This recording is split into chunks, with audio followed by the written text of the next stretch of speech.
In honor of Juneteenth, here are 5 book recommendations. Juneteenth is very special to me because not only does it mark the day that we were announced as free from slavery, but it's also my son's birthday. So happy birthday, Prince. The first book is Junie by Aaron Crosby. This book follows Junie as she is the personal slave to the master's daughter, Violet. She believes that her and Violet are the best of friends. However, she quickly finds out once Violet becomes intertwined with someone who her family is trying to force her to marry, where the loyalty really lies. This book was a horror story, and I think that it was very well done. I feel like this book kind of shows the dynamic of how a young girl who becomes a personal slave of the master's daughter really truly has to live with that. The second book is The Warmth of Other Suns by Isabel Wilkerson.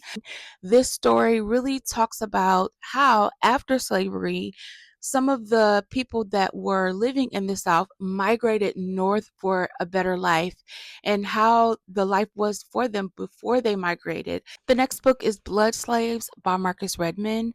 This is the first book of the series. The second book comes out shortly. This book follows a reimagining of how slavery would be for slaves if they were also vampires. It's a book that doesn't necessarily short you on how slavery happened for Black Americans and how it felt to be a slave. Book 4 is Black Boy by Richard Wright. This story doesn't necessarily have to do with slavery, but it really shows how Richard grew up and how he had to face things growing up in the South. During that time, he endured so many different things. I think this book was very eye-opening for me. I enjoyed it overall. I think it was very raw, and I feel like reading this book, not only was I able to get closer to the character, but I was able to tie it into the story when I read The Warmth of Other Suns. The last book that I'm going to recommend is Where the Wildflowers Grow by Tira Shelton Harris. This book is not about slavery. However, it is more about modern slavery, people who are incarcerated. This book follows Lee, who is in prison, and she gets into an accident and escapes her prison sentence.